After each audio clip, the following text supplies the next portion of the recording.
to Artistically Married, where we explore the inner workings of our marriage driven by artistic expression.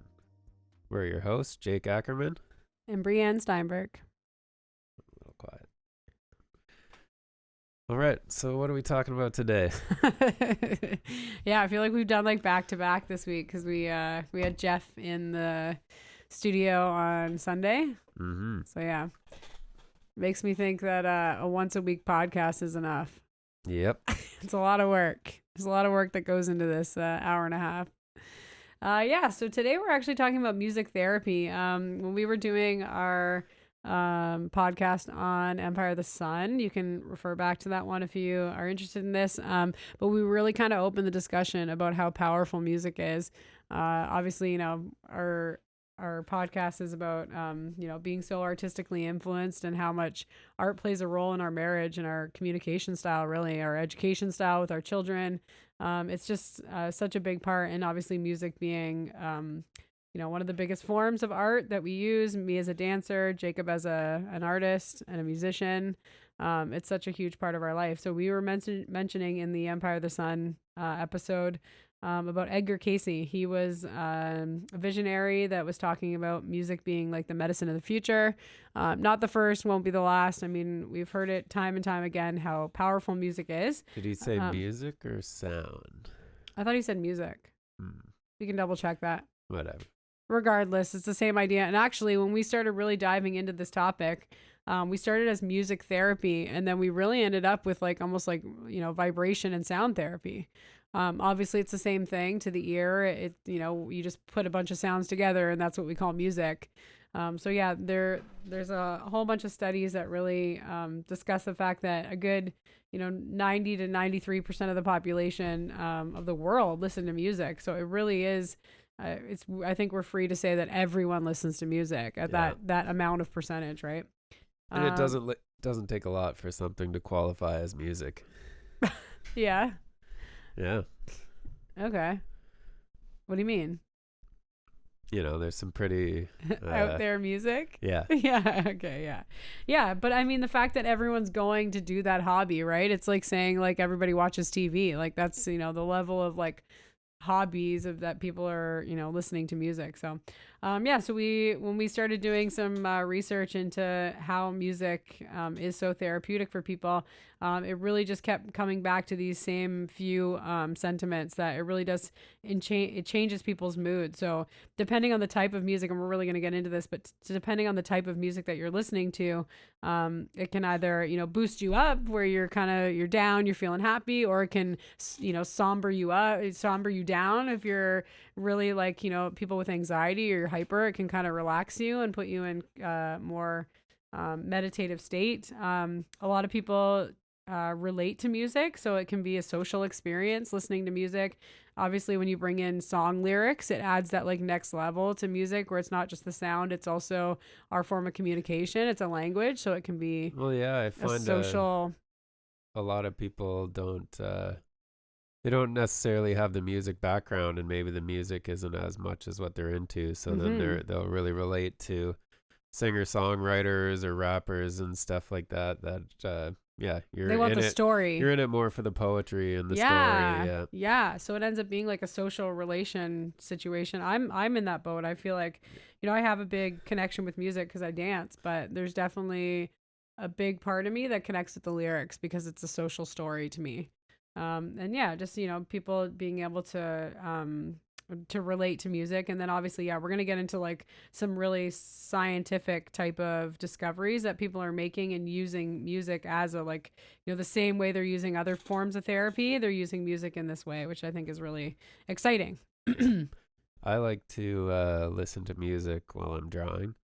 Okay. That helps me focus and kind of, yeah, it just puts you in the zone. I think that's what it's all about. And just our day-to-day lives is just kind of altering your mood to something more productive, or even if relaxing is what you want to get accomplished, then music can help that. Yeah. Yeah. It's really able to, like, you know, it's whether you're trying to promote an emotion or it's bringing it out in you regardless. I think, yeah, it really is doing something to your like hormone state in your body, which we're going to talk about more. So yeah, obviously music has really changed. The way humans listen to music has changed over the years. And when we got onto this topic, we kind of sat back and realized, wow, like it's within our lifetime, it's gone from records, which our parents were listening to. Really, I mean, even when we were born, that's what my parents were listening to, right? Were yours listening to records when you were born? Yep. Yeah. And then it went to the 8-track. And then we had those cassettes when we were like in grade school. Do you remember the cassettes that you had to like wind back? You could buy cassette, but they were never the best quality. So still the true music listeners would buy vinyl. Okay. Yeah, I feel like the true music listeners just skipped over cassette. Yeah. It was kind of a nightmare. You'd have to rewind it. Then it would get caught up in your tape deck, and like you'd be trying to restring your cassette back together. I don't think it was a great invention. And then CD came out, and we were like, "Oh man, this is like the future. This is amazing. Look at this. This little eyeball moves back and forth and like reads my CD." I just saw an artist talking about that, and they said CDs really made the music industry easy because they were so cheap to produce. Oh. So you could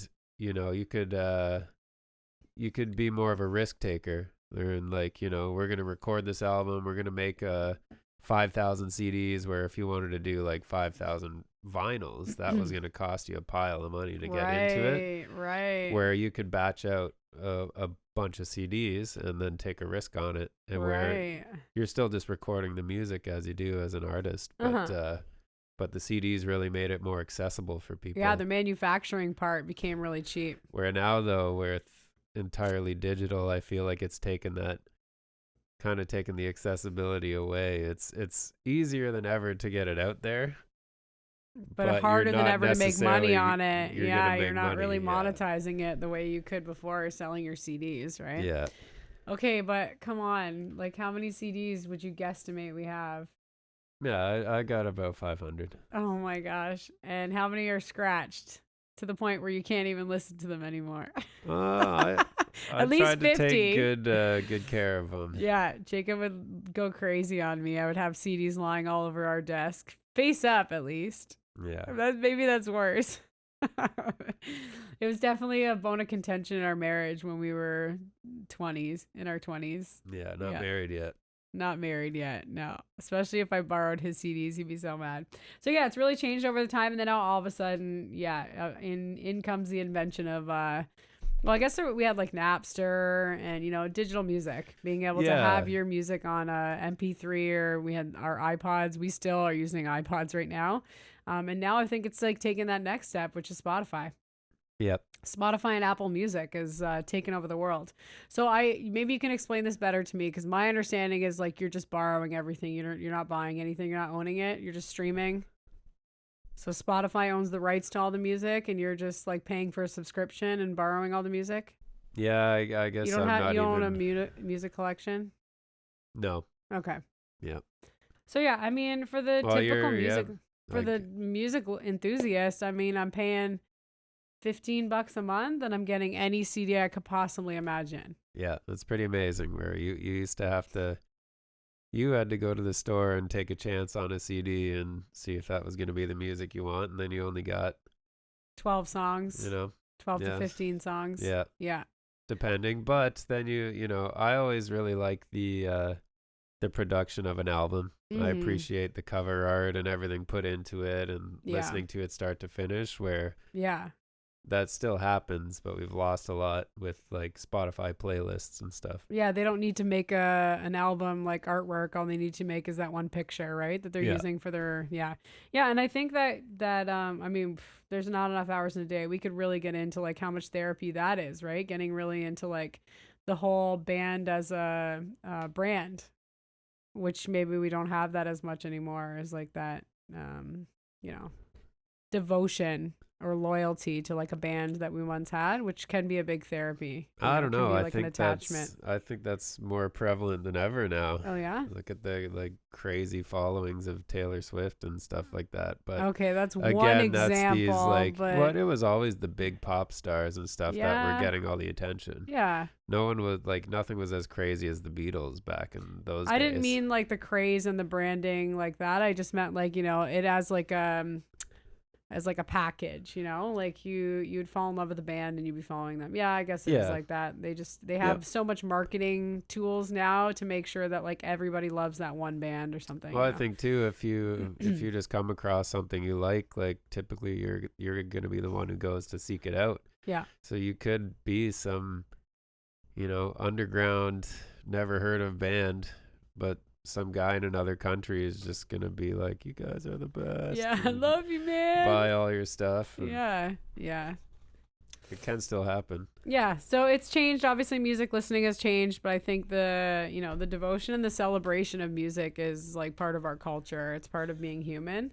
The fact that we have this like auditory gift and we can hear music makes it definitely a tool or an accessibility for therapy, right? So that's what we're talking about today. Music is a therapy. So yeah, when I was doing some research for this, I stumbled upon like the difference between, and we've talked about it before, but the difference between analog and digital sound. Yeah. And maybe you can clear that up and explain for our listeners a little bit, because I definitely am still, I've read a bunch of stuff and I'm still unclear as to what the difference between analog sound is and digital sound. Yeah. And it can kind of get a little technical, I guess. Yeah. But, I think you have a better idea because you do all the like recording stuff. Yeah. Totally. I understand it, and I understand what's analog and what's digital, but there's a lot of stuff people would say if you're like an audio purist or whatever. So I don't get too technical with my stuff, but I can explain the difference. Perfect. So I like what we got here, so we'll go through it in this order because I think that makes sense. Okay. So yeah, this gives us a definition. Analog sound is based on continuous signals that directly represent the sound waves, much like how the original sound vibrates in the air. So even if we're just sitting around playing music, that's analog sound, right? But I could be playing guitar, and my guitar might be through digital effects and digital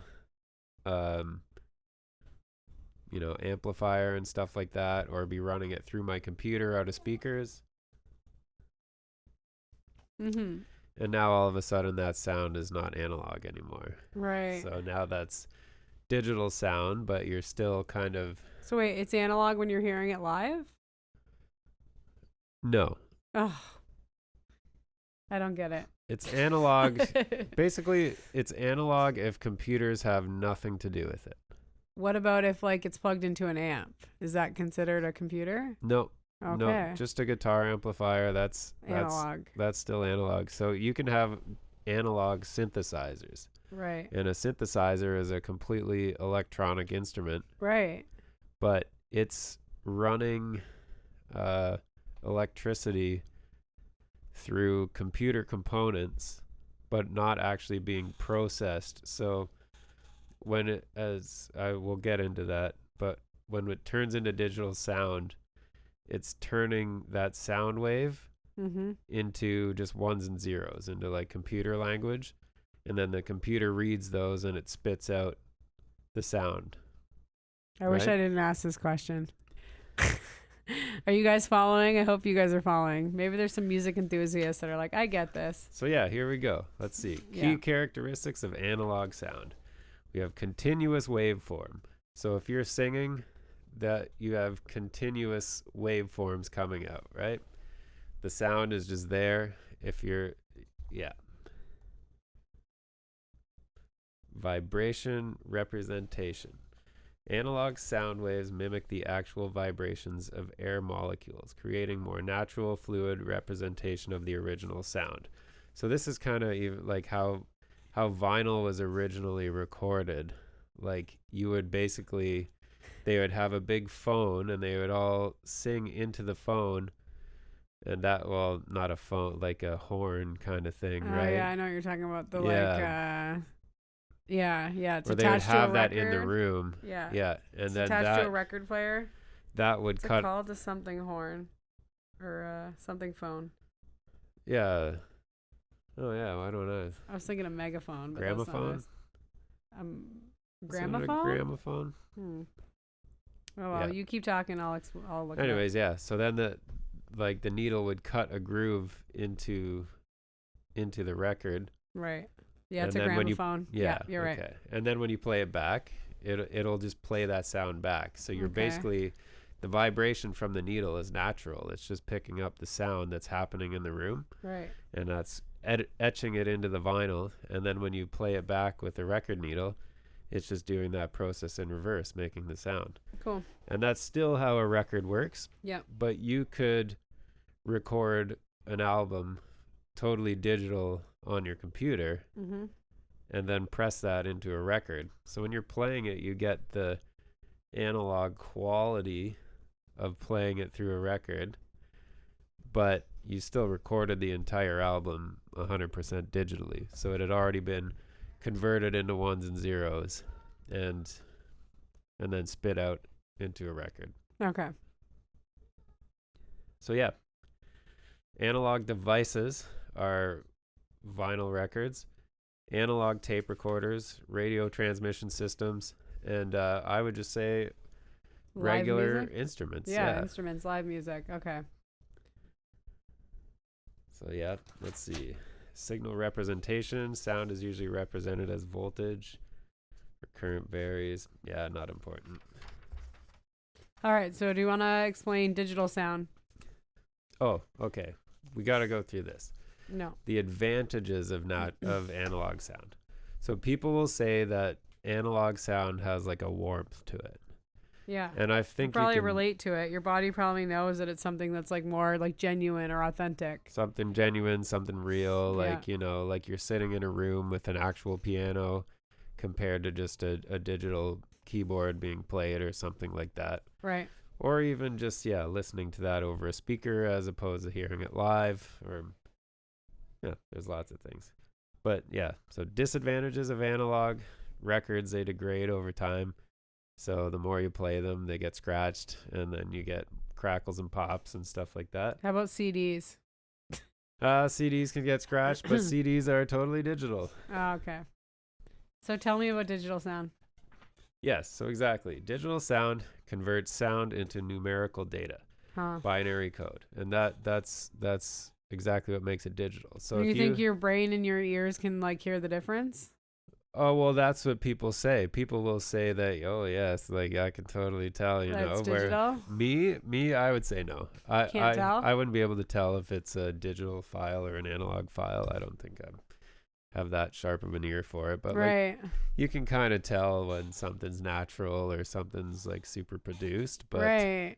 But they to actually to figure out what it is probably would be hard. But people have done amazing productions using only analog instruments, and so it all depends how good you are at what you do. Yeah, I imagine it would be really like more technical, right? When it's digital, because you can manipulate it way easier. And now it's I don't know. I've never done like recording production, but yeah, kind of. And yeah, like you can have digital synthesizers, and basically that's a keyboard that can do all the same effects that sound like an analog keyboard. Mm-hmm. But basically, it's just a computer inside, right? So the computer is just pumping out, oh, you want this sound? Boop, you push the button, there you go. Where an analog synthesizer, you're twisting knobs and... Yeah, great. Okay, well, that is zero clarification for me. Thank you. Well, advantage... Yeah, we could have talked longer about it. I just don't understand, and I don't think it matters. But I think it could end up being interesting if the... when it comes to healing, I think it could be interesting because if the body and the mind know that you're getting this artificial sound, then it might not be as productive when it comes to healing and doing like therapy with it. And that's the only reason why I wanted to talk about it. I would think that too, and it is a really interesting argument. Yeah, I wonder like a study could be like just like play a song and like which one do you think it is and see how accurate you would be.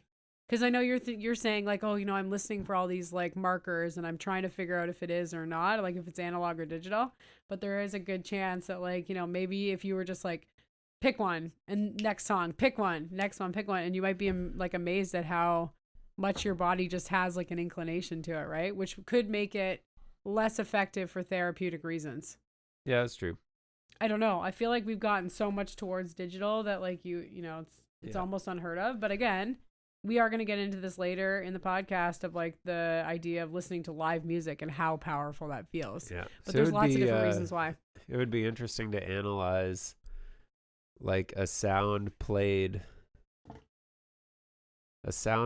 from a speaker and then play, the exact same sound with an instrument side by side and then record that somehow and then see if there's a difference from it. Yeah. Basically try and do the exact same two sounds, but just one is entirely digital, played out of a speaker, and then the other is just produced live, as best you can. Yeah. Record them and see if there is a variation or I'm just wondering if your body right? feels differently about it. Yeah. Or your Whether brain can hear it. Even just pushing something out through a speaker, does that alter it enough that it's not like natural authentic anymore? Yeah, genuine. Cool. All right, so we're gonna get into sorry, did you have more? I don't think so. Okay. Well, I was just gonna say the advantages of digital though is pretty obvious. Yeah. It's easy to use. It's it easy doesn't to degrade. save. It's precise. It's clear. Can't scratch it. Yeah. Yeah, I get why we've moved into this. Like, it's like advancing technology. Why would you go back to the old stuff? I will say, though, excuse me, we are the first to pull out a record and, or use live music or, you play an instrument. So we definitely do have that more draw towards like live music or analog sound. Yeah. Yeah, so, I still like a record. I don't know. I think it's almost just again, it's kind of like a ritual thing, you know.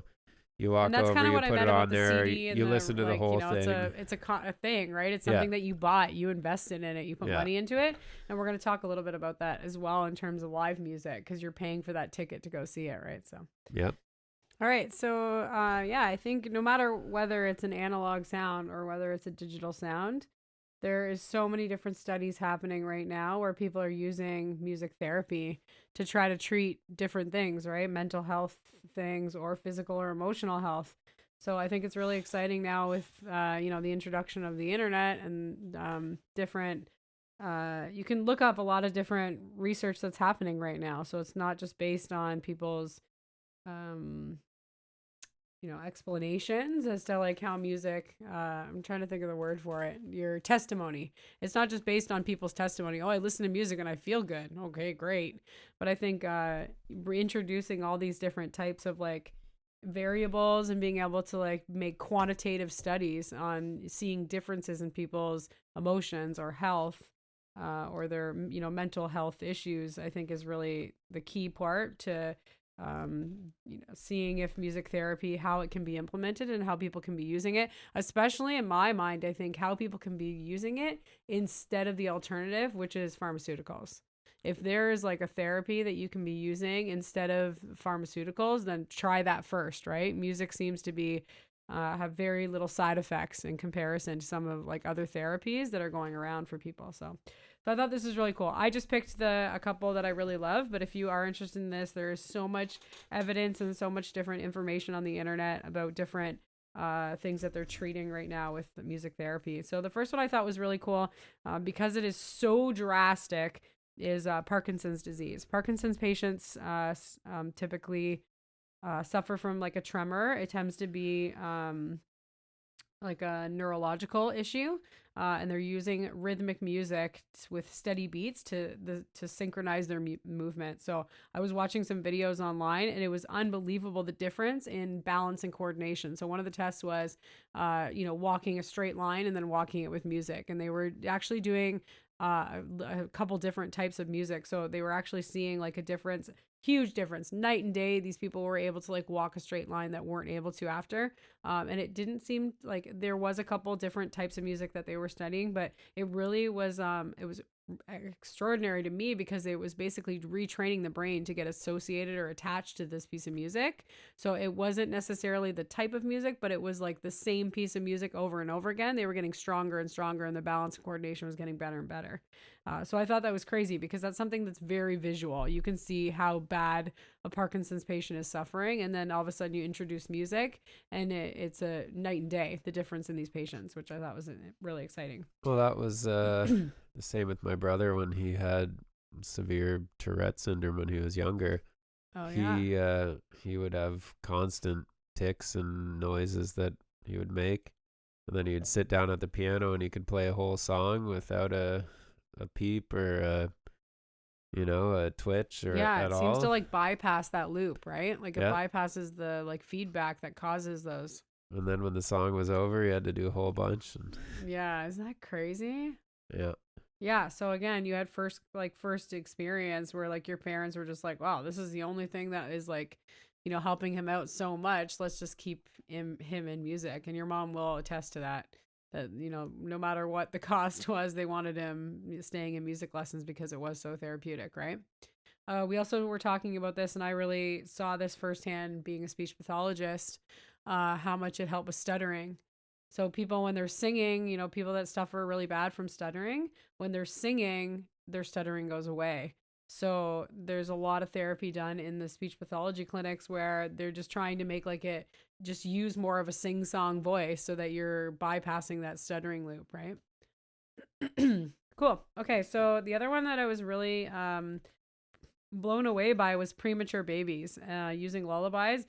I remember when we were pregnant with both our kids, we were reading about like playing classical music. I had those like belly buds where you like put the earphones on on your belly to try to develop early classical music, to have those like effects on the baby brain, on the developing baby brain. I think we played other music we liked too. Yeah, for sure. But I think I was reading a lot about people saying that it was such a powerful tool, and that like babies that listen to classical music were 10 times smarter and whatever. I don't know what the statistic was, but this study that I was reading about was getting into the NICU unit. So this is like specifically with premature babies. And again, in my head, I'm just like, oh, why would they? But I think it was really cool because they were using it to test the heart rate, the amount of oxygen, and growth support or growth hormone that was in the baby. So these are like 3 markers that they use basically on like not failure to thrive babies that are in the NICU, that if they can develop these 3 things, the stable heart rate, the improved oxygen levels in their blood, and the support of like growth hormones developing, then they have like a much greater rate of not only survival, but like to thrive, right? So they end up like not being able to like grow up without long-term effects of being a premature baby, which a lot of times that is the case. So yeah, when they were playing specifically, again, it was classical music to these babies, they were showing a more stable heart rate. They were like 10 times more oxygen was being distributed through the blood, and then huge growth in their support growth hormone. We're showing like huge progress in these developing babies. So that was exciting. Okay, the next one was for dementia patients, and I right away, as soon as I heard this, I was like, oh yeah, I've read tons about music and memory. Well, yeah, that totally makes sense to me. You can just have memorized a song when you were a kid, not listen to it forever, and then it'll just come back on like 25 years later, and you'll still know all the words. Every single word. Yeah. And I even thought, so the dementia and Alzheimer's patients, they were more using it like a memory tool to like jog a memory. And I relate to that too. Like you'll hear a song and you'll be like, oh my God. For us, it's usually live music. Like we're like, oh, I remember this song when we saw them live. Like I remember where I saw them. I remember what the venue, I remember who I was with. I remember like what drink was in my hand, what pants I was wearing, it just brings back all these like other associative memories. And I think they say like your sense of smell is like number 1, and then your auditory is number 2. like your aromatherapy, I think is supposed to be like your olfactory is supposed to be the strongest memory inducer. You smell something and it brings back a memory. But for me, it's music 100%. Like auditory memories to me are just so much more powerful. Yeah, I think it was, I forget which one of our friends. I don't know if it might have been your brother, but there was like they ended up in a, in a crazy car accident, and they say like they every time they hear it, there was like a song playing as their car is flipping upside down Oh through the my air. And they're like, every gosh. time that song comes on now, they're like, Yeah, that memory flashes back and for just sure. flying That's like upside down in your so car. memorable and traumatic. Yeah. Wow, that's crazy. Yeah, I never thought of that. But yeah, I mean, it happens with, yeah, same thing.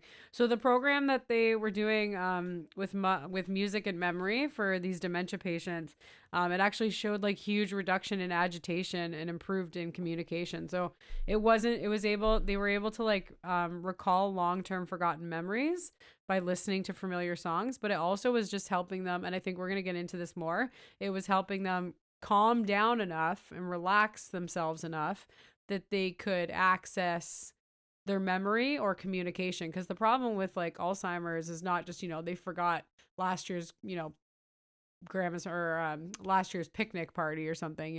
The problem is that they're forgetting words, they're forgetting how to use language. So it was able to like calm them to a point where they could communicate better, which was amazing.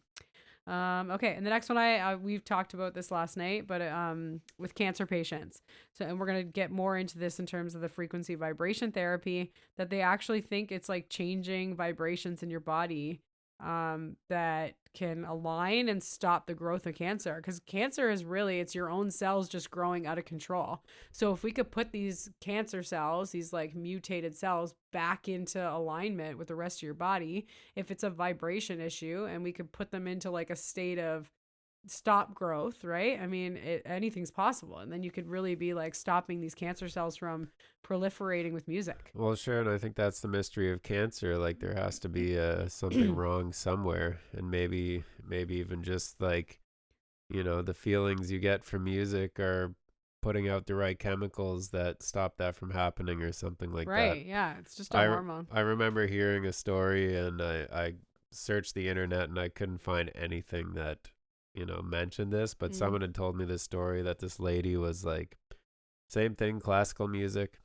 She had cancer, and she was told her doctor, "Oh, when I listen to like Mozart, I feel better." And so then they actually like scanned her tumors, and they, she was terminal or something like that. But then as she's like listening to this music, they noticed like improvements. So then the doctors were like, "No, it couldn't be that, right?"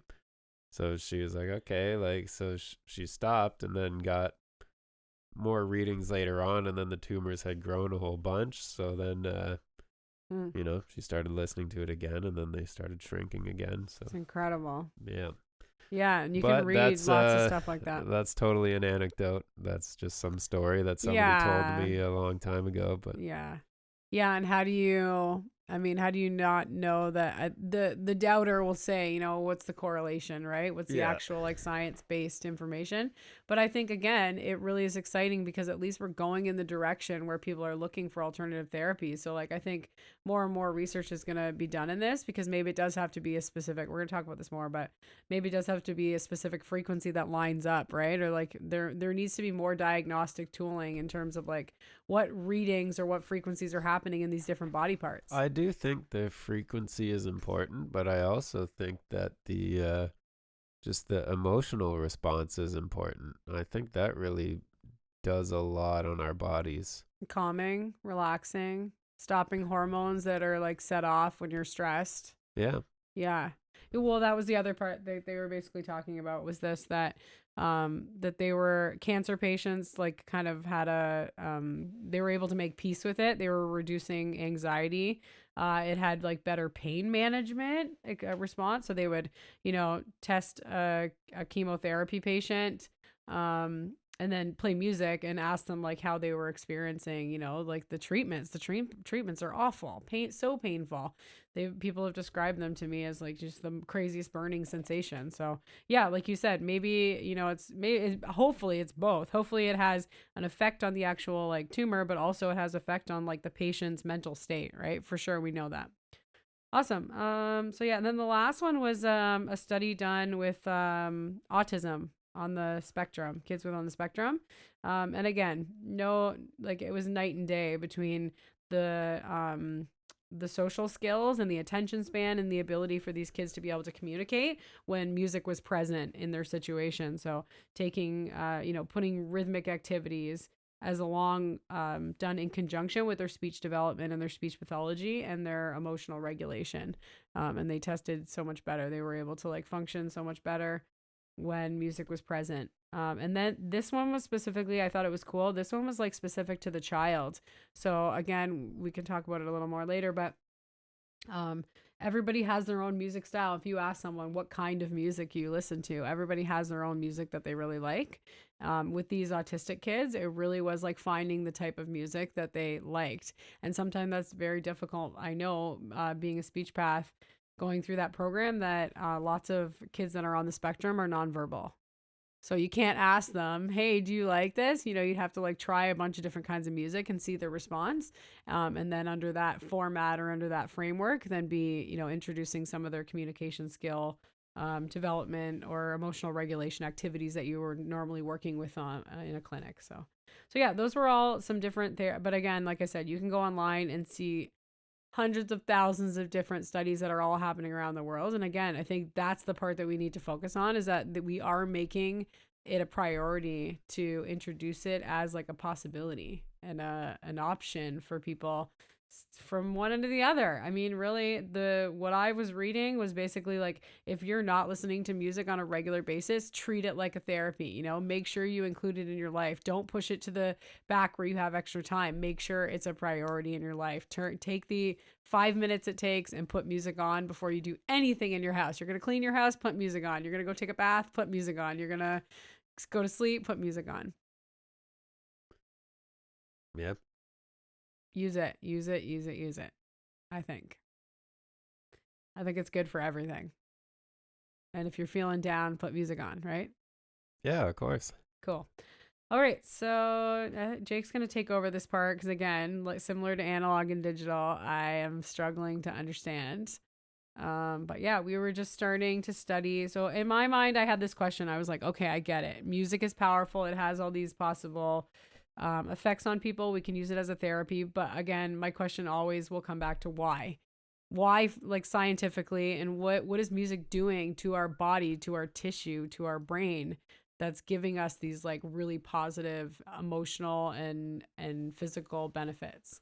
So then we stumbled on cymatics, which we started really we've been looking at cymatics for like a decade now. Well, yeah, I kind of I think I just came across that YouTube video. It was a decade ago. This guy does a really cool kind of music video style. Yeah, does a song, but it's all done with cymatics, and it's all videoed, and it's all really cool. The guy's name is Nigel Stanford, and I think the video is entitled Cymatics. And yeah, look it up if you have a second. Cymatics on YouTube. So it's cool because he had a bunch that I hadn't even heard about before then, like a bunch of different ways to manipulate matter with sound, which is basically what cymatics is. So the definition is: cymatics is the study of visible patterns and shapes created by sound vibrations, typically on a surface covered with a fine substance like sand, water, or liquid. Cymatics comes from the Greek chyma, which means wave or vibration.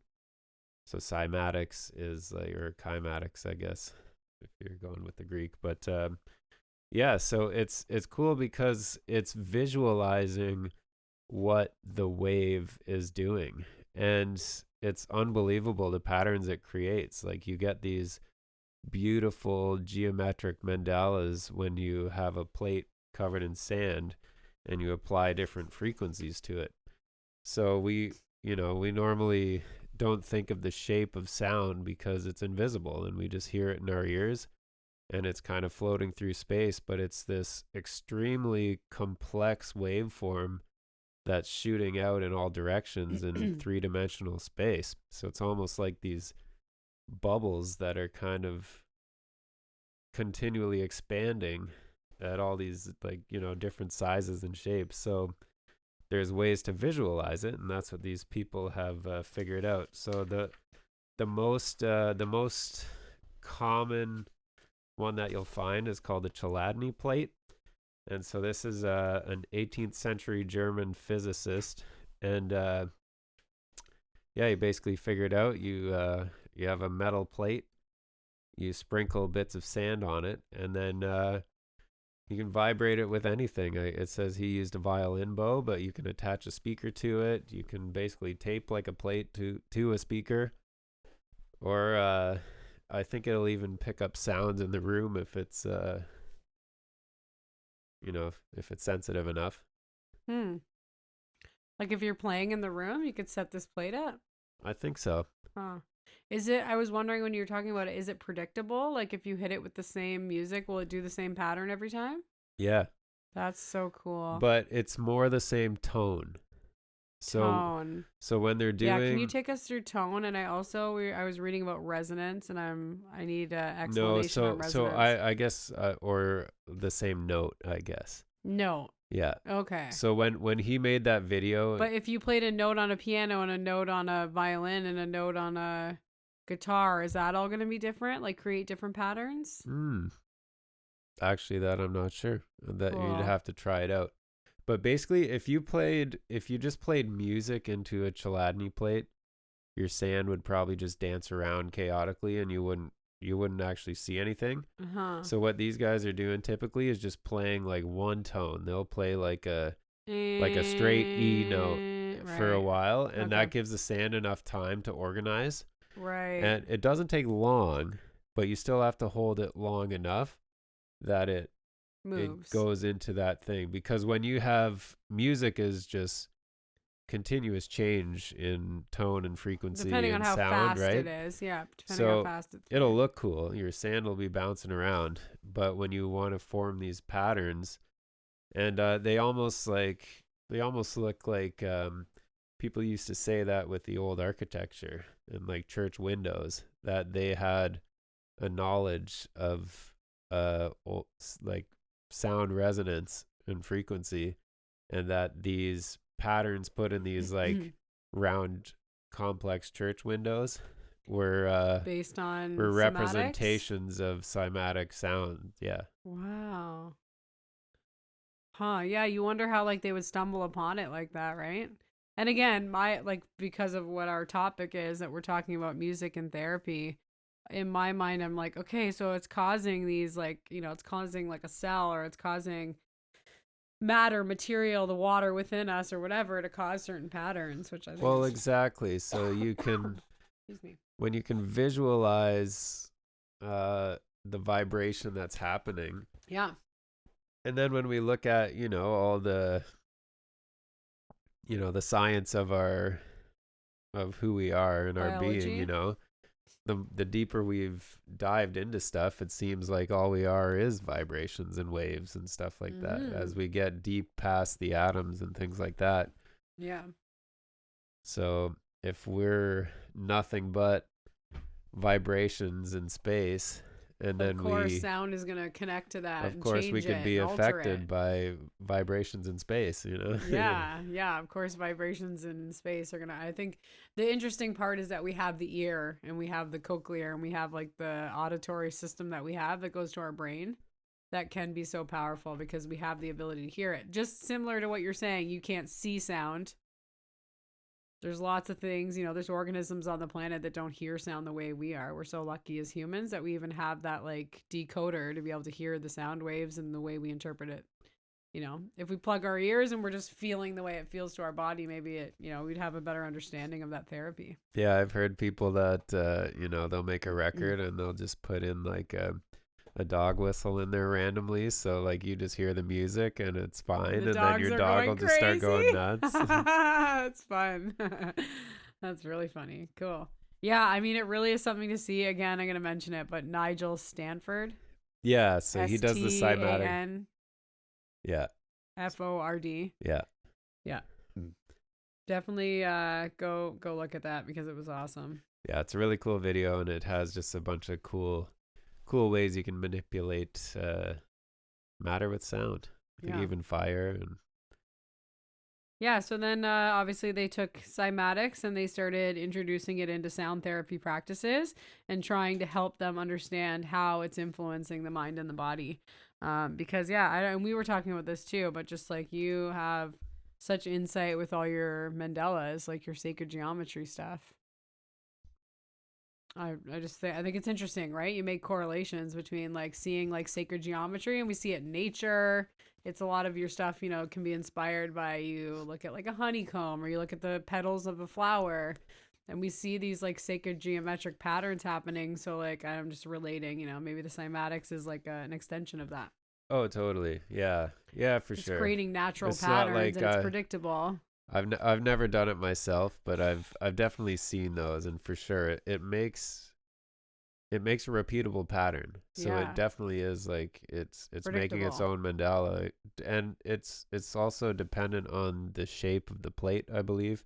Okay. Typically they'll just do a square or a circle. Yeah. But depending on the size, you're going to get more of the pattern. Yeah. But there's always a central point in the middle of that, and everything blows out from the center. Just as so before we go into singing bowls and frequency vibration healing, can you take us through resonance a little bit? So we've been talking up until this point about vibration, and I understand, I think most, I hope our listeners understand that a sound wave looks like a wave. It goes up and it down, it has a peak and a valley, and it's usually just an S shape, right? Is one wave. But can you talk to us a little bit about resonance? Yeah, so I think that'll really help understanding how that you take that frequency, you take the sound wave, and you put it into resonance, and how it can really affect the body. Yeah, so resonance is so every object resonates at a specific frequency. Just like if you walk around and you tap your wall, or you tap a piece of wood, or you tap the window in your car, it's playing a note. It's playing a musical note. Right. And that frequency is its resonance. Okay. So that's basically what resonance is. So some things are more complex if they're all different shapes and different sizes, and as you hit them, they make more different things. More flex in the object, whatever. Yeah. If you think about like a guitar string or something and you pluck it, it's going to make that like sound, right? And that's its resonance? Yes. Yeah. Okay. Yeah, and that's the best case. That's what you're trying to do with that, right? Making a resonance. Where a lot of things are pretty musical when you hit them, but their general purpose isn't to create music. Yeah. But they still resonate they resonate a tone. Right. And that is their resonance. So that's what resonance is. Mm-hmm. It's whatever the object's natural tone that it makes is. I was trying, obviously, the linguist. I'm like, what about when you say like something resonates with you? Is that the same type of meaning? So like which word? Exactly. It mimics it in me. Like whatever you're sounding, it mimics in me. Oh, I feel that. I relate to that. Yeah, I feel that. I feel the same way that you do. Yeah. So is it the objects around it that are taking on its frequency too, or it's just the way it's displacing around it? And I think with that analogy too, that's the same thing with actual resonance. If you have two objects that have the same resonance, and like the best example is tuning forks, because they work the best that way. But if you have two tuning forks that are tuned the same, and you hit one, both of them will start to vibrate, because the one is resonating and the other one just picks up that this frequency is happening, and it starts to vibrate as well. So it's starting to mimic it, or it's like transcending onto it. Yeah, it just picks it up. Very cool. I vaguely remember doing this in one, grade 6 or something, grade 5 science class. Yeah. Yeah. So, so the next couple things we're going to talk about, I think that was a really good runway for the next couple subjects that we have. So the first is, and again, we started this as music, and I'm just like picturing myself, like, I listen to music and I feel so good. But you need to get down to these like basic ideas of resonance and frequency to understand what in this music is doing this to you, and what is it doing? right? I mean, yeah, I'm listening to my favorite band. I love them. That's great. But to really understand why scientifically this is having a therapeutic benefit on these patients or people that are using this, I think this is the really like the key part, which is like the resonance and how we can use different things to it has to be at that same frequency, right? If it's now we're going to get into some of like your body parts that actually give off this frequency, and now we can really understand why bringing another object that's the same frequency near it or in the music is the same frequency near it is going to make the body do things differently than it would have otherwise. Yeah, Right. well, and a lot of the times resonance can be destructive, like when you see the opera singer shattering the wine glass, right? Yeah. Oh yeah, we're talking about that bridge they're thing. singing, yeah, they're singing at that note loud enough that that glass just It's vibrates vibrating so so much hard it that it's destroys smashing the itself. glass. Yeah. Do you want to tell the bridge story? I don't Yeah, know if you so have any details, but no, I think it's kind of a common Nikola Tesla story though. So oh, he made a I didn't know it was device. Tesla. Yeah, it was Tesla. Cool. So he made Tesla it. the guy, not Tesla the company. Elon Musk had nothing to do with this. No, no, no. Yeah. It's the real genius. Yeah, so he made a device that was it was basically a piston that just moved back and forth. I think it was powered with air or something like that. And but he could get this thing going, and you know, the back and forth is creating a vibration. So he could tune the speed to it, and he would you could put it on something, and once he found the same resonance, then whatever object it was on would just start to shake and vibrate. So you would do it in small things and on the wall of his lab and stuff like that. And then he did it on like it was a bridge apparently. So he just put this thing on an iron column on this bridge, and you know, I guess he was kind of proving a point to some disbelieving citizen or something like that. Mm-hmm. And yeah, he got the thing tuning, and the whole entire bridge apparently started to shake, and then he shut it off before anything, Started drastic collapsing. happened. Oh my gosh, imagine. Yeah. Yeah, so that's an example. I think like the take home for me on that is just how powerful it can be. Well, exactly. And the device was very small, and a bridge is obviously very big. Yeah, that's so crazy. So the next thing that I wanted to touch on a little bit was singing bowls. And I think we haven't even, skimmed the surface to like their actual capacities. I remember this one time we were in like Green Earth at the Penn Center, and I literally, my knees just buckled underneath me. I went down like a ton of bricks. I almost fainted. Just the power and whatever that sound was, that singing bowl, like, and you'll see people just like, they'll put their hands over their ears or their brain, like something happens, right? Most people like them. I know, but like you said, right? It could be like a scenario where it's too powerful or it's not the right resonance for you. And like I literally, my knees like buckled underneath me. I hit the floor in the middle of the Penn Center. So yeah, I just, again, the take home for me is that they're so powerful, and I think you really need to find which one works for you. So a singing bowl, if you've never seen one before, they're really beautiful. They're kind of sculpted. They're considered an instrument that produces sound and vibration. They're used a lot of times in traditional like healing practices or spiritual practices like yoga. They're based out of they're either called Tibetan or they're called Himalayan. So I think they came out of these types of cultures. But now they're all over the world. You'll see them. They're varying sizes, and they have a wide range of harmonic frequencies. So they will have like a specific frequency, and they'll vibrate at that frequency, and so they have a specific resonance. They're made out of metal traditionally. Different metals like copper, tin, zinc, sometimes silver or gold. Oh my gosh, silver or gold must be expensive. Yeah, they're basically like the same concept as a bell, but you hold it in your hand. So when you ring a bell, you can hear two distinct notes. Right. And I think that's what really makes a bell interesting. I actually heard about that, like the science of bells to make like the bell noise that you want is like very complex, the size and the curve and the shape and everything the hollow of it, body, apparently. and then are you talking about the ones that have a little thing on the bottom, like a ding ding ding ding? Whatever.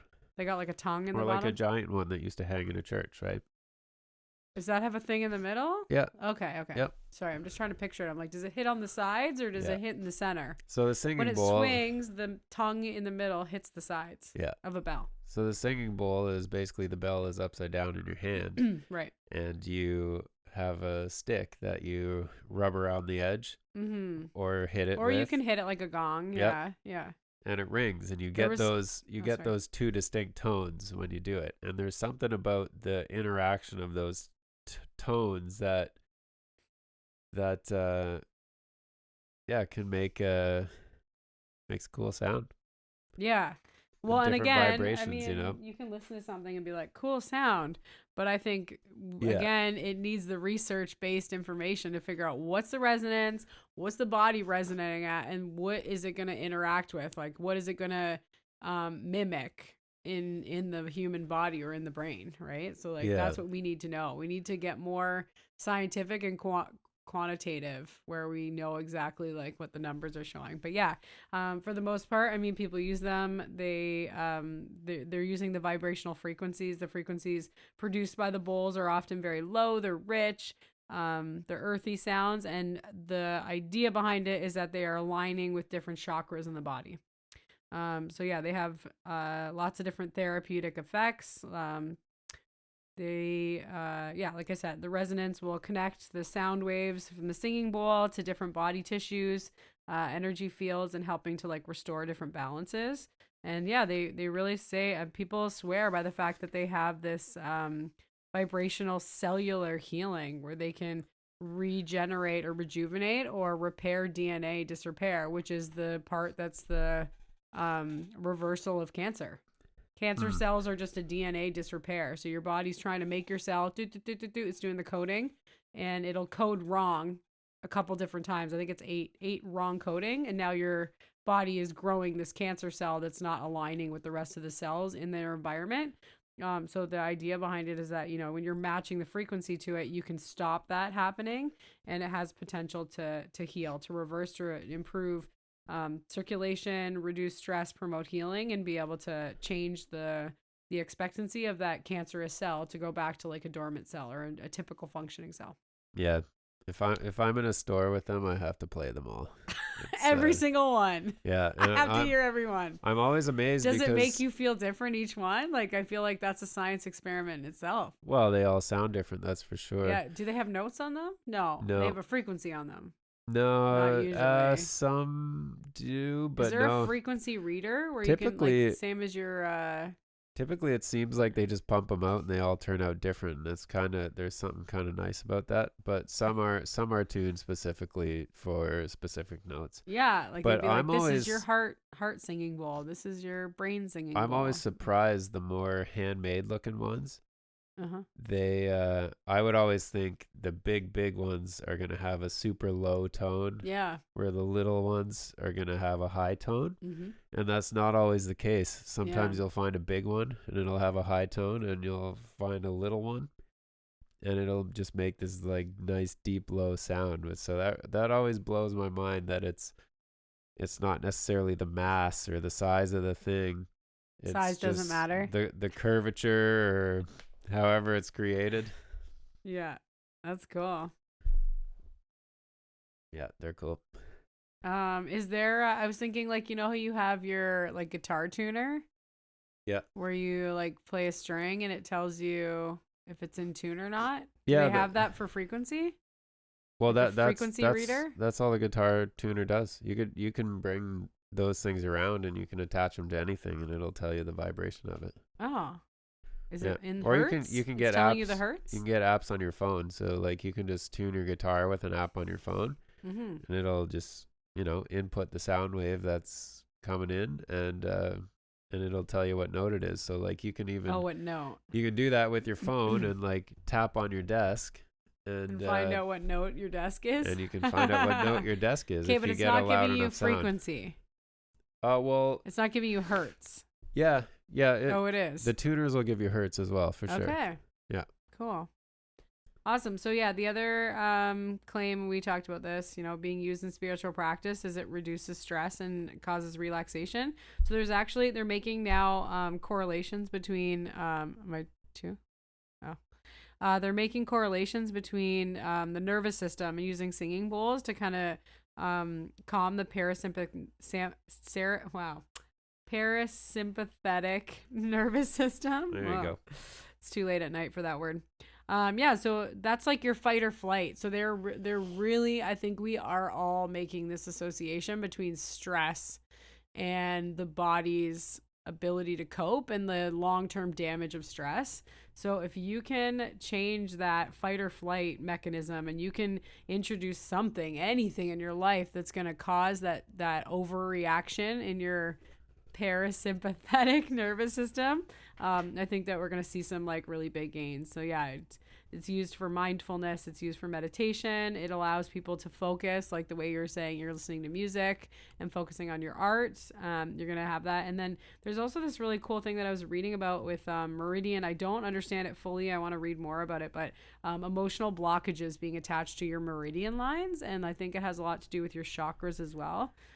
So they're basically saying that the singing bowls will sometimes allow you to get into a place where you can release emotional blockages and be, functioning on a more like healthy emotional level. Yeah, I don't know too much about that. I always thought like the singing bowls were used in like it says they're Tibetan or Himalayan, and they were used in like Buddhist meditations and stuff like that, and it's a powerful sound. It's an analog sound, right? And yeah, you can let those things ring, and you can just kind of sit and focus on the sound. It is nice that it's one sound, you know. It's not like music where your brain's like going. It's just it's easy to meditate on one clear sound. Yeah. Yeah. So yeah, you can focus on the tone, and you can feel the vibration through your hand, and that can just calm your mind. And I say we go do it right now. It's almost time for a break. We're gonna go hit the singing bowls. Yeah. So we got 2 more, and then we are gonna take a break for real. So sorry, there's a couple, but I'll go through them quickly. So yeah, they've been used, singing bowls. They've been used for to improve sleep. So people are struggling with sleep, doing it like right before bed. They'll reduce anxiety. What's that? It'll just keep me awake. A singing bowl? Somebody playing a bell beside my bed. Yeah. No, but it does get to a point where it's like almost white noise, like, Yeah, it does get really therapeutic. Using it, like we said, for focus. This one I thought was really cool too, and they were talking about this with like the cancer patients, but using it for pain relief. Promoting blood circulation and muscle relaxation, that it can end up leading towards reducing physical tension, alleviating discomfort. Man, if I could just like alleviate my muscle pain, like listening to singing bowl, come on, that'd be amazing. No, why not? Try it. And then the last thing that it's had like huge positive effects on is healing from trauma. So like people that have like undergone trauma, and I think that might end up coming back to that like releasing your like emotional blockages and meridians and chakras. I haven't read enough about it. I know a very rudimentary level from yoga in terms of the chakras, but I'm so interested into like what's their frequency, what's the frequency of each one of them, what resonance can you hit them with that can really like rock your heart chakra, or rock your, maybe people that are suffering from something that's related to that chakra can really help it. Yeah, totally. I think that's again, just getting into like emotional responsive stuff. Yeah. I think that's so much more important than we give it credit a lot of the time. Even just like, oh, I like to listen to this song, it makes me feel good.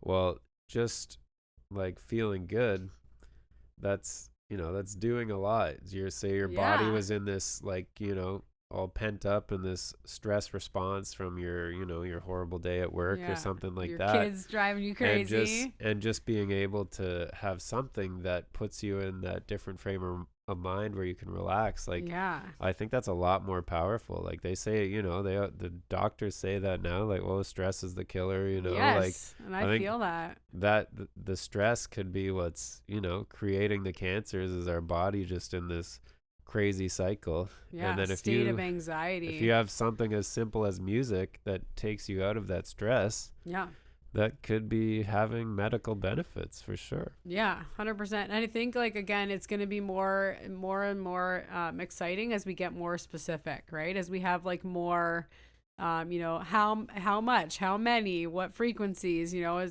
which one should I use, which music should I use. Like, I think if it was prescribed like a medicine, you know, that it could be a lot easier and more accessible for people, because maybe they don't know which music to listen to, right? Or again, you're like you said, maybe just not giving it enough credit. Yeah. Not being like, you know what, I'm so stressed out right now. What am I going to do? I'm going to go listen to music, right? Maybe sometimes instead of that, at that moment where we need to make a better decision, we go on our phone or we go on TV, which is just leaving, you know, going to more stress. It's causing more anxiety. Instead, we should be kind of getting rid of some of those distractions and just listening to music. That could be really therapeutic. So yeah, I think going forward, it's going to be really exciting as we get more specific and more quantitative. Yeah, I think scientifically it'd be different too. Like the way, even like if we're bringing it down to resonance, like the way resonance works is everything is tuned differently, right? So you would have to have some kind of tuning process for each person. That definitely wouldn't be like a one size fits all fix. No, exactly. And that's what I mean. I think that it's really exciting that they are doing studies like this, and they could get more and more specific. So like you go through a diagnostic, right? Like you go and find out, what are you vibrating at? Which one's off? Like maybe you're supposed to be at a 5. We're going to get more into this when we do after the break. We're going to talk specifically about healing frequencies, and key frequency vibration healing. And I think, what if they know, oh, you're supposed to be at 562, but you're at 472. We need to bring this frequency up. So let's hit you with like a resonant or a singing bowl at that resonance, and we're going to get that chakra back to where it's functioning normally. Like it could be so numerical, right? Or nominal. I don't know. Could be. I think there's so much hope in this. And again, maybe it's just because we're obsessed with music. We're art lovers. Yeah. I'm like, this is like what Edgar Casey said, you know, this is the future of medicine. Yeah. Sound can heal. Yeah, I think it's more important than we are giving it credit for. Yeah. And people know because they're just going to it in droves, right? You see, we go to music festivals and we're like, look there's, you know, just thousands of people like zombies going towards it. Like, give me more, feed me, you know, feed my soul. So yeah, I think we know, but maybe we need more. We need our professionals to get on board, you know? We need our doctors and that's the problem. And our nurses and our therapists. People are already selling music. What do you mean? Like the artists are selling music? Yeah. Yeah, right. No, they're not. They're giving it away for free on Spotify. Yeah, they're trying. Your doctor wants a cut now too. Yeah. Well, maybe they're not making a cut. I mean, they're not going to be able to make the music. Are they going to be selling CDs? They're going to be like, oh man, I got the good stuff. You want that under? I got the good stuff over here. The CD's $50. You know, it's going to heal you. Maybe the doctors are going to take the rights of Spotify. I'm into all of these changes. Anywhere where music is the prescribed medicine, I'm down for it. Yeah. All right. I think it's time for a break. We'll be back. We're going to get a little more specific into frequency vibration. So come back to us. And then we're going to talk about the difference between live and recorded music. I know we talked about analog and digital. It's similar, but I want to talk about that live music experience. Yep. We'll be back.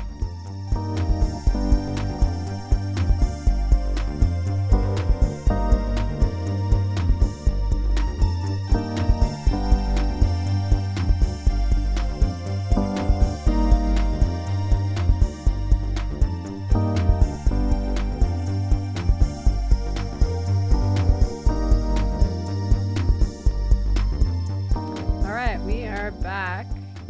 We have a little portion more. We're kind of just gonna reiterate some of the explanations we had for singing bowls for you, and really get down to the nitty gritty, which is being called now frequency vibration healing. So again, we discussed this already before, but it's the idea that everything has its own frequency. So every living being, object, even they're saying like your thoughts have their own vibrational frequency. So like you have a thought, and like how it emanates out of your body or how it's happening in your brain has its own frequency, which is just unreal to think about. And these frequencies really do influence our daily life, our health, our well-being, how our organs are functioning, how our tissues are working, how our cells are working as a human being. So the idea behind it is that, you know, if we can figure out what these frequencies are, And if we can figure out that how they're becoming disrupted or how they're being imbalanced, then we can lead ourselves into a place of healing, instead of when they are disrupted or they are imbalanced. That's when we're seeing like we're stressed or we're getting sick or all these other things are happening that are leading to like disease or discomfort. If we can fix these frequencies, then maybe we can get back to a place of health and well-being. So you can really see now when you think about it in terms of all frequencies. I mean, your heart's pumping out a frequency, your brain's a frequency. All these different body parts are giving out their own frequency. You can really start to understand why getting them in balance can it can give you these like relaxation principles, but it can also heal cancer. It's all the same thing, right? It's all a frequency in a tissue. So I did ask you this before, and I'm just going to reiterate this because I really like this definition of it. So this is a definition of resonance. Resonance, not residence, where you live. Resonance is the phenomena where two objects vibrating at similar frequencies can amplify or harmonize each other's vibrations. In the context of healing, it's believed that when a healing frequency is applied to the body resonates with the vibration and can bring about a state of balance and harmony. And certain frequencies are thought to be therapeutic because they essentially tune what should be there, what the resonance should be. They want to tune it back to like what it is so that it gets to a natural state, back to health and balance. And I think even more, a bigger study could be also like what's throwing it out of balance. How does it get out of balance? Yeah, that's something I'm curious about too. If we all have, like I said, natural, a similar one resonance that we all attuned to or something like that. Yeah, I mean, we talked about this at the. They say there is like an earthly resonance too, like the planet itself has its own vibration. Yeah. So that's like another plant, thing, every tree is like all maple trees the same, It's like a hippie thing to do to try and tune into that, frequency. Planet's frequency, which would make sense. Yeah, and that's like I think meditation, right? Where you're trying to get rid of some distractions. You close your eyes, you sit in silence, or you're in the forest, you go for a walk, and like we were talking about that, like the sound of the forest type of thing, right? We were talking about tribes. So yeah, I definitely believe this. I mean, no one will ever question whether we identify as hippies or bohemian or whatever, right? Whatever phrase you want to give to being really. I don't think I'm full blown hippie, but hippie You're enough. A full blown hippie. If you can get me any T-shirt for this Christmas, I am a full blown hippie T-shirt for Christmas. Yeah. Okay. So we talked about singing bowls. And then the other ones that they give a couple examples here that I think are cool. I was just thinking about this. We were talking about on our break because we went to the Chapel of Sacred Mirrors and they had these two beautiful gongs. And they use gong baths as like a same thing, a resonant tone that can bring back balance into the body. Gongs are crazy. I think they have crazy. They're so powerful. They put out like a multitude of tones where like the bell just gives you two tones. I think a gong is just literally like a bath of tones. Oh yeah, they say a gong bath. Cool. Yeah. Also tuning forks, which we did mention. And yeah, you can feel tuning forks. I can't remember. Now that you mention it, I'm going back to grade 6 and all the different they're very things that you can do with them. So they're crisp and clear so when you hit crazy. them. And if you put it near your face, like it starts vibrating your body and stuff. Same with the singing bowl. Yeah. Yeah. It doesn't have to touch you though. Put it close. Even just close, right? You feel it. Yeah, you feel it. And then you can talk a little bit because you mentioned this, but the binaural beats. Yeah, so binaural beats was something that you can kind of cruise YouTube and you can find all these different sounds and songs that like they play these, but it's supposed to be healing. Basically, it plays two slightly different frequencies, but one in the left channel and one in the right channel of your speakers.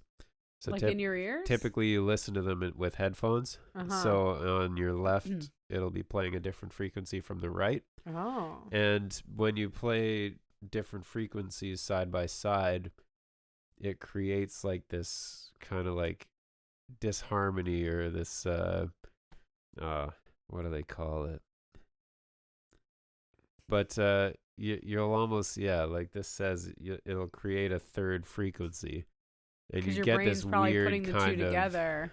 yeah, I vaguely basically. remember doing this in diagnostics for audiology. But even if you play two notes like on a piano or on a guitar close together, right, like what each note individually will sound smooth, but then when you play the two close together, it'll have this like wah wah wah wah wah wah wah wah sound to it, and that it's like it's the syncing of the waves are just like slightly out of sync. Your ear can pick up on that. And yeah, where the nodal points land or the intersections, it creates this kind of weird disharmony in it.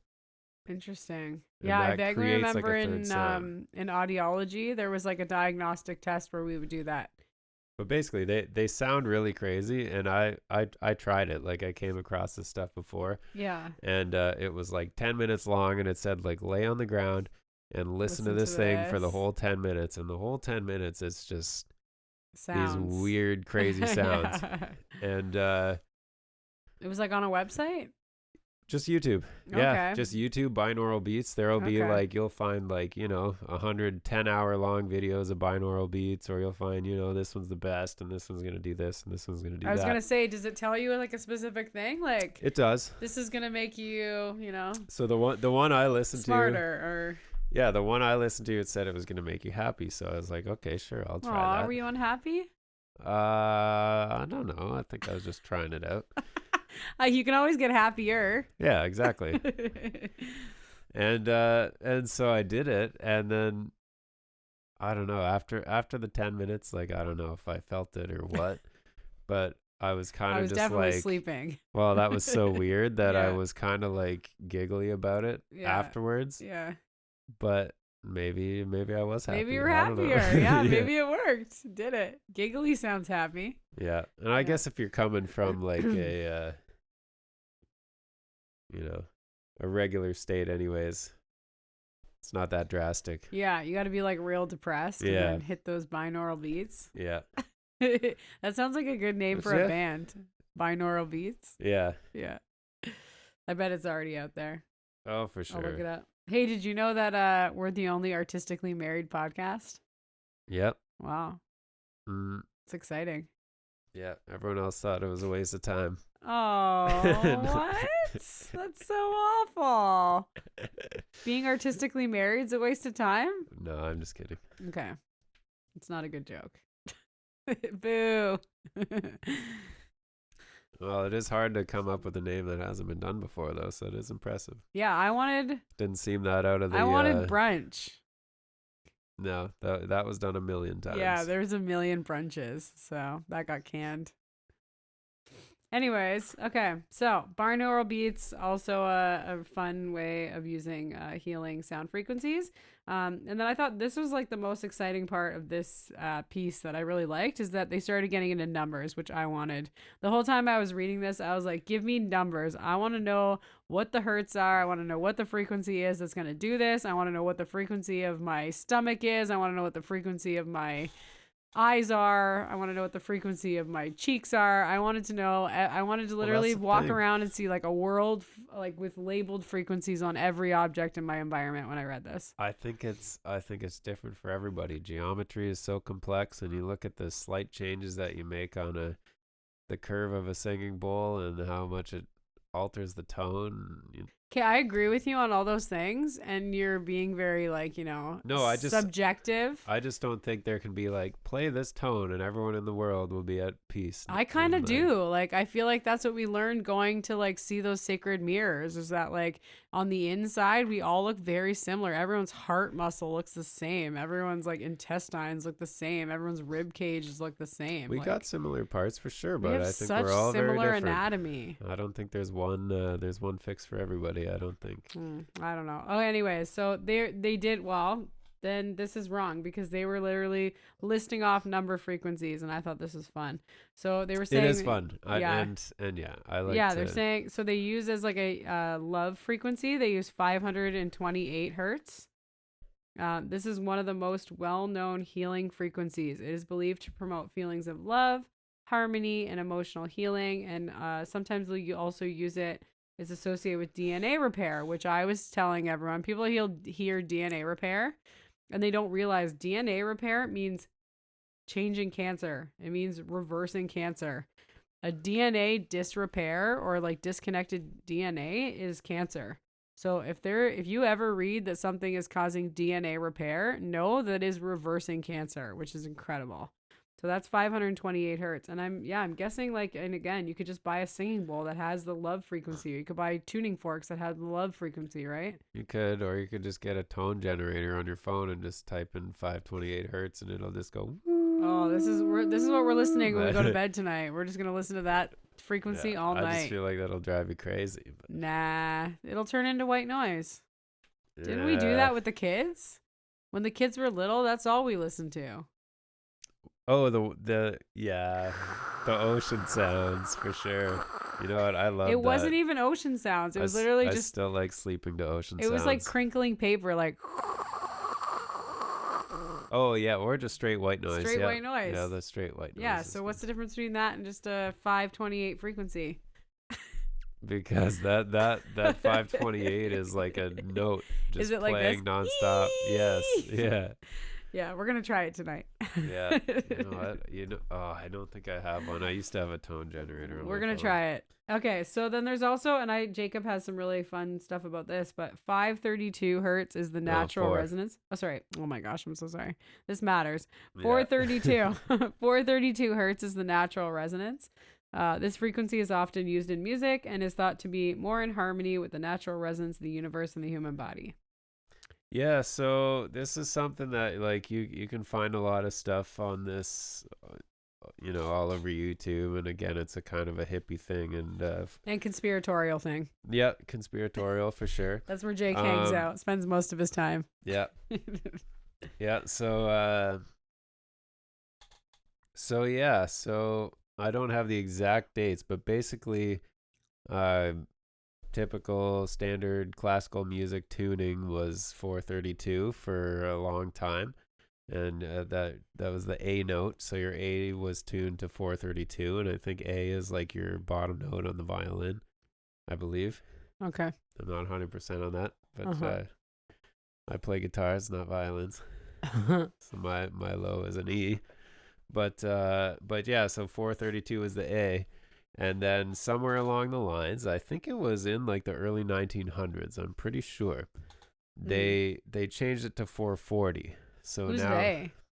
Well, whoever the powers that be decides that this is what we tune our stuff at now. Like, I have no idea who the they is and who decided that this is the new standard. I bet it was the Queen of England, King of England. Yeah, I'm not sure. I'll have to look it up. Yeah, but let's again, look it up. it was. I'm gonna look it up right now. You keep talking. It was in the early 1900s. So they changed the tuning, and basically what people were saying was that the 432 that they used to play all the classical music in was in harmony with our natural frequencies, our resonance, like our humanly earthly vibrations. Like, this was in harmony, and then they're like changing it just that little bit, where just as you change a frequency a little bit, you get like a disharmony, right?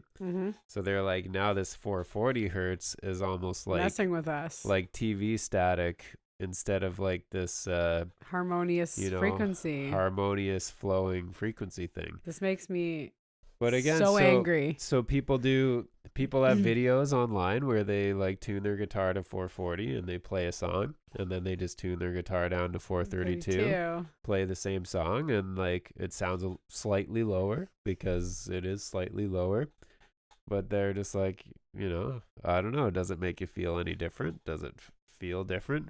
It's kind of hard to tell on a side-by-side comparison like that, but it might be something that if you just do it nonstop and then you just tune to 432 from now on, maybe you will notice a difference. Let's do it. You can try. So in 1939 there was an international music conference in London, England. So I said, I'm like, was it the King of England? And it's 39. That's later than I thought that's it was. recent. It's like 100 years ago. Yeah. They recommended that the A above middle C be tuned to a new 440 hertz. And this was based on a work of whoever this guy was, Scholber, whatever.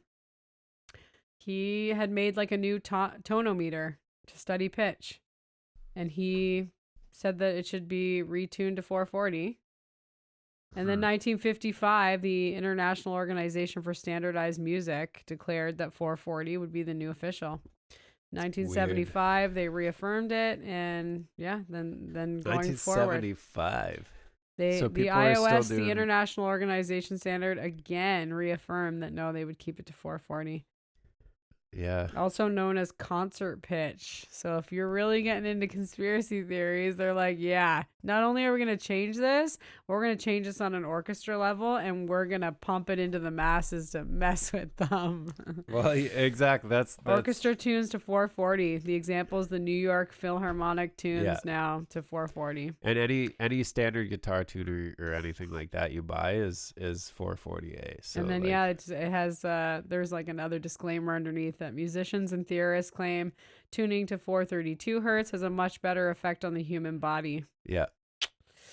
So it's weird. It's weird that it has that. Rubs me the wrong way. Yeah. Oof, I don't like that. It's a weird thing. Why change? If everything was like that and it was for a reason and everybody was having all this wonderful healing and if stuff they still have this understanding that natural resonance is at 432, like maybe that is like the center of the chakras together or something, right?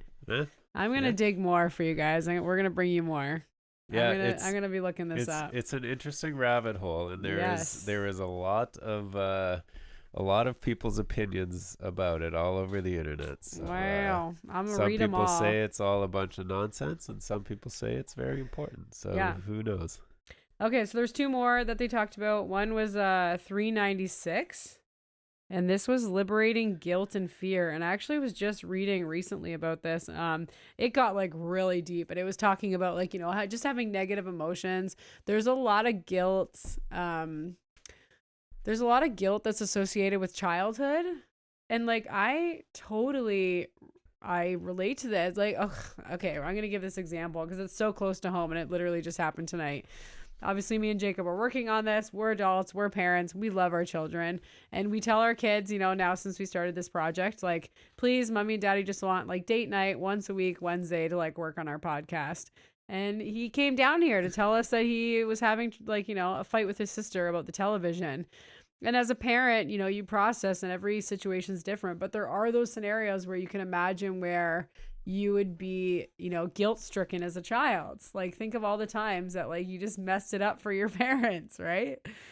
And how much your kids are messing it up for you. And like, of course you love each other. As a parent, you're the adult, you still love your child, but they do a lot of dumb things. So I guess this 396 people are using this in therapy to like release those feelings, like those negative feelings of like guilt and fear that harbor from childhood. So this could be like some early like trauma that you had and you feel bad about whatever you did to your parents. Man, let's go back to like birth trauma, like what what these kids did to my body. Yeah, I'm still on the fence about just playing one tone and that's being therapeutic. That's gonna be therapeutic, but at the same time, maybe why not? Maybe if that was the bass note in a scale of music that you're playing or something like that. And what if that's the resonant of the thought of guilt? What if like when you have somebody has a guilty thought, or they feel bad about themselves, and then they can test that frequency? I guess that could be true too, or maybe it would have to be the opposite of guilt. Or they play the resonant that's gonna like free them from that. I know I'm not a scientist, or something like that, right? Yeah, just the possibility because where you can like envision this that's stuff. Also another, and it's happening. People are using this. That's another. Actually, we didn't go into this or write this down, but it's an amazing thing with frequency. So if you play the exact opposite of a sound, it'll cancel it out. Like stop vibration? No, so there'll like you could be playing something very loud, but then very loudly you could play the inverse of that sound, and you will hear no sound. What? So that's basically the premise of noise canceling headphones. Oh, so how those work, I've heard of noise canceling headphones, but so I how don't that know what the works is understanding it's taking in the frequencies that are happening around you, like with a microphone, Uh-huh. and it's just flipping that waveform, and it's canceling the sound Wow. coming into your ears, basically playing the opposite of the sound that you're hearing. Wow. Cool. Yeah, so I don't know what you'd have to use to like change this. So I would think if you have some negative frequency, right. you would have to Or play imbalance. Let's say imbalance because that makes more sense. the inverse or the opposite of it. Yeah, you'd have to play it like a little bit higher so that it ends up like that. Maybe is the binaural Or no, idea like too. literally, yeah, opposite or reverse. Well, this is like an imbalance. So you're supposed to be at, like you said, 432, but you're at 440. So it's hitting you with like an imbalance. Instead of resonating at the right healing resonance, it's hitting you at a different one. But again, we're not scientists. We're just trying to interpret this information and see how it's applicable, right? Okay, and then the last thing was 639 hertz. So that's like the highest one we've seen this far, and that's connecting relationships. I was like so enamored by all the art at Alex and Alex's place that was showing love as this like higher level. Like it was always showing it coming out of like your consciousness and the crown, and it was this, so I thought this was really cool because I was like, oh, I think this is like, it's basically like fostering or improving communications and relationships. This frequency is believed to like create harmony and balance in interpersonal connections. So you like, I don't know, like the frequencies are kind of going up and up, and there's natural, and they always show this in chakras, and the body even goes up.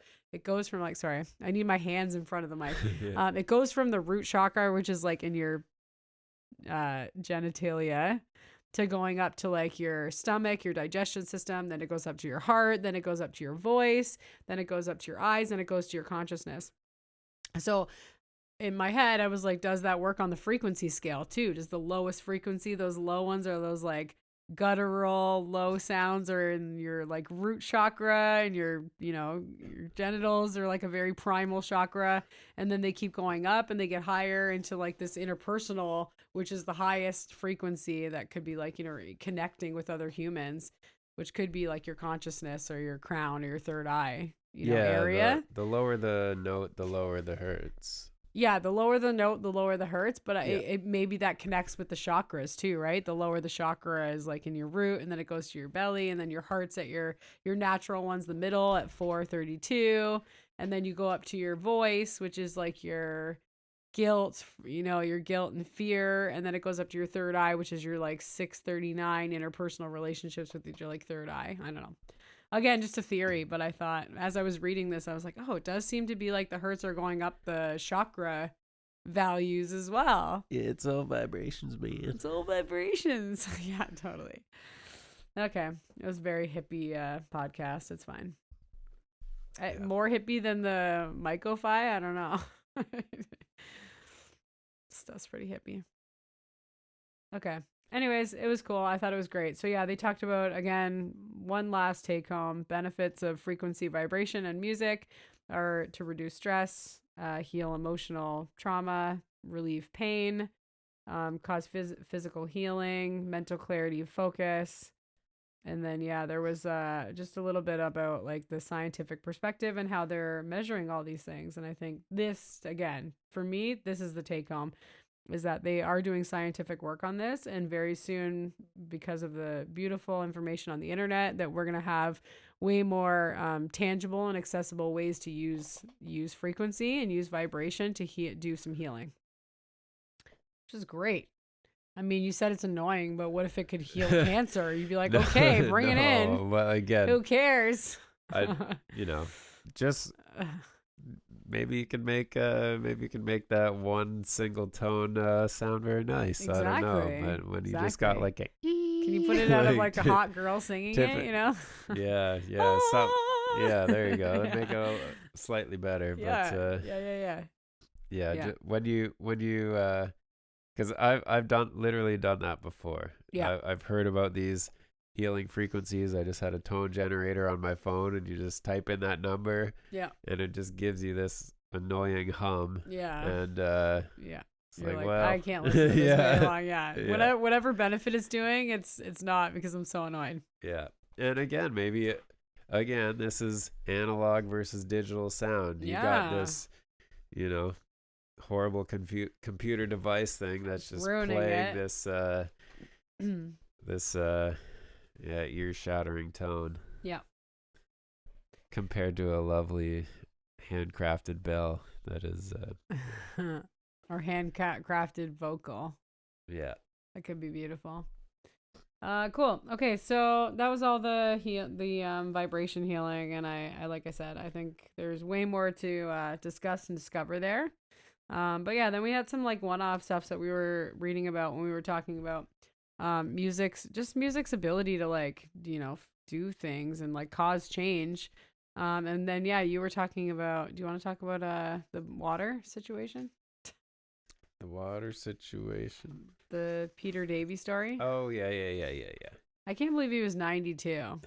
Yeah, so so this guy, it's cool because you can you hear these stories, but a lot of them just didn't gain enough traction. Yeah, or whatever. But anyways, this guy was around long enough or late enough, I guess, like late enough that there's some YouTube videos still, and he was just on like a newscast, but he built a device. He was like,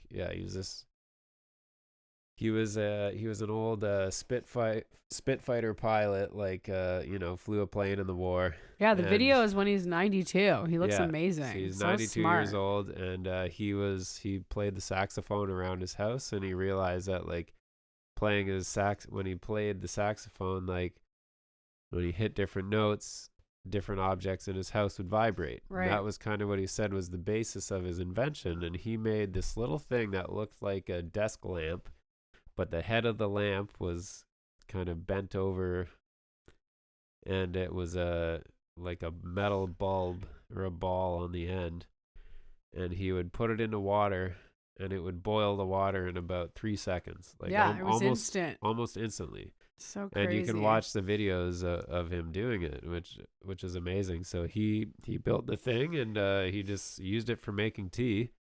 And sticks the thing in there, boom, boom, boiling water, puts his tea in. Like it's even our modern day devices. I was gonna say maybe cannot boil water that fast. Maybe that is what's happening in our devices. What's that?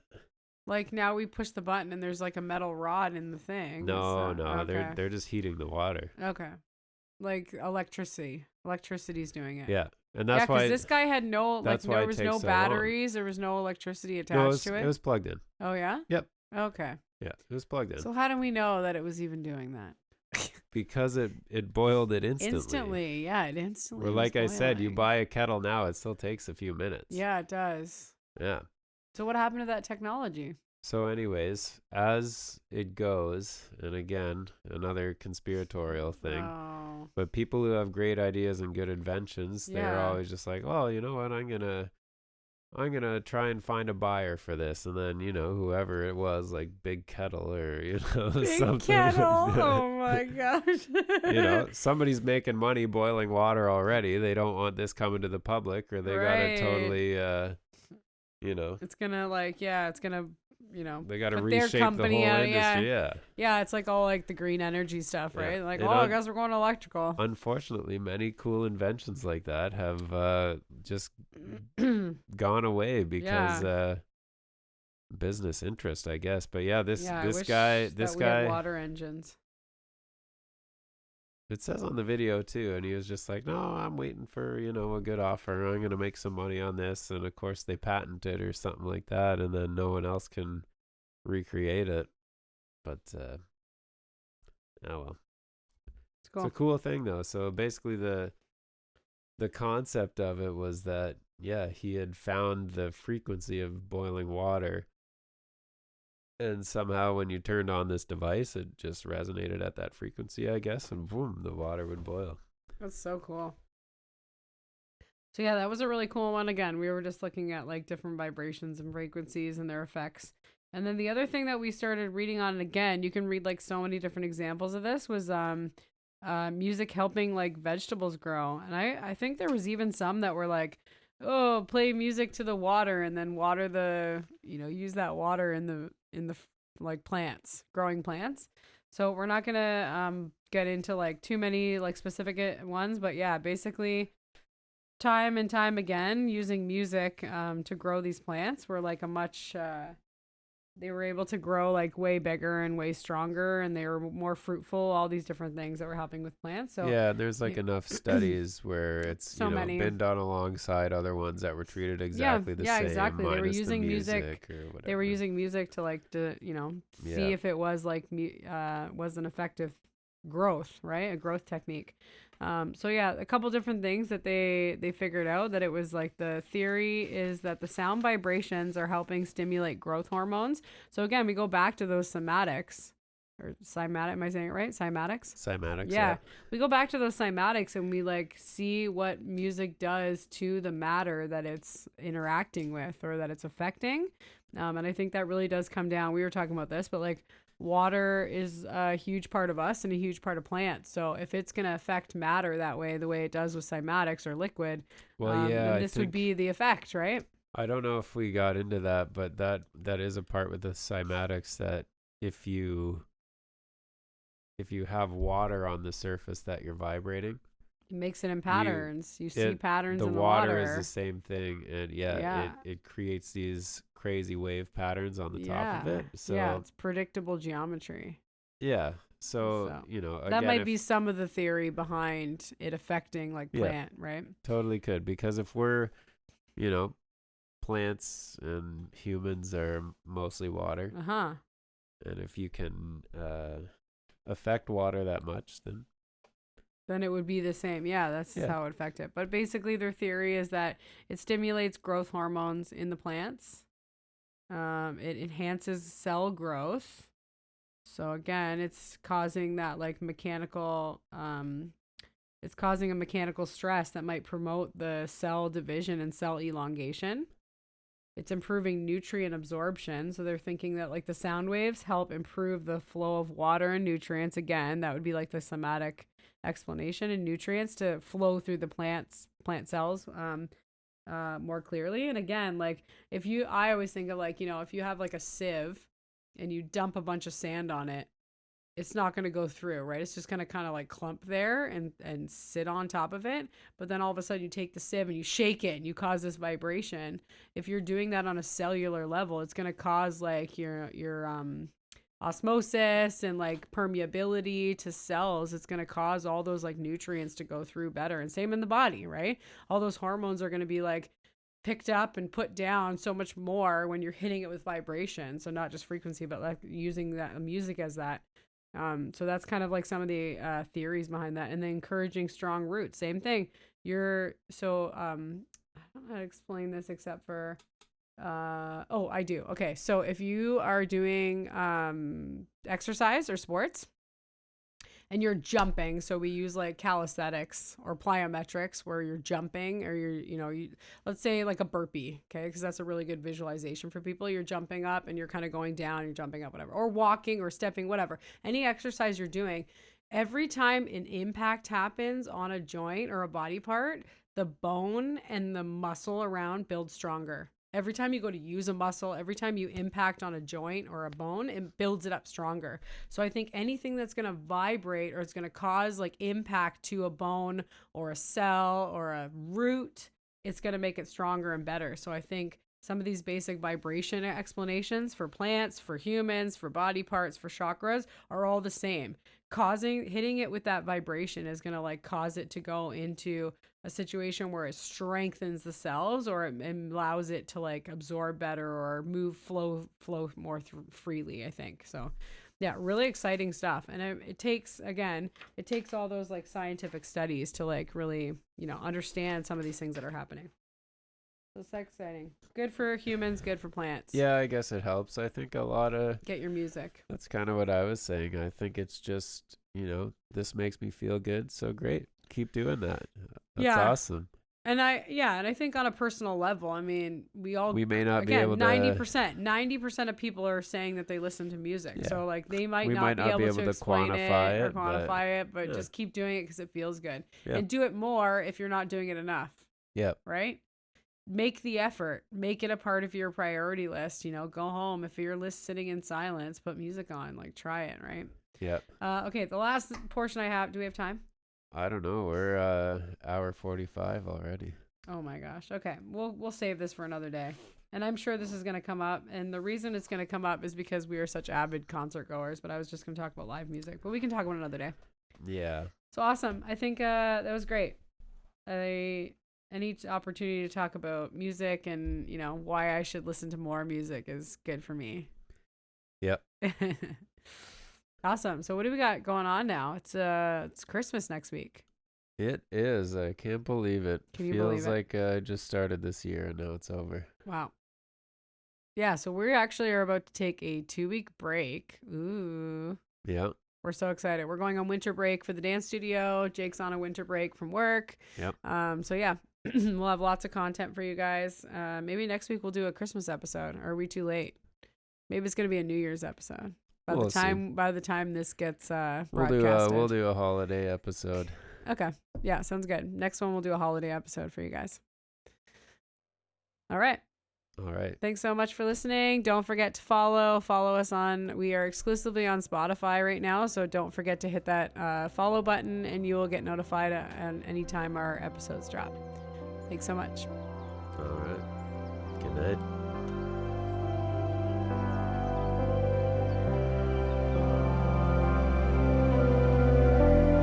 Don't let yourself or your ears be offended by improper or unscheduled sounds.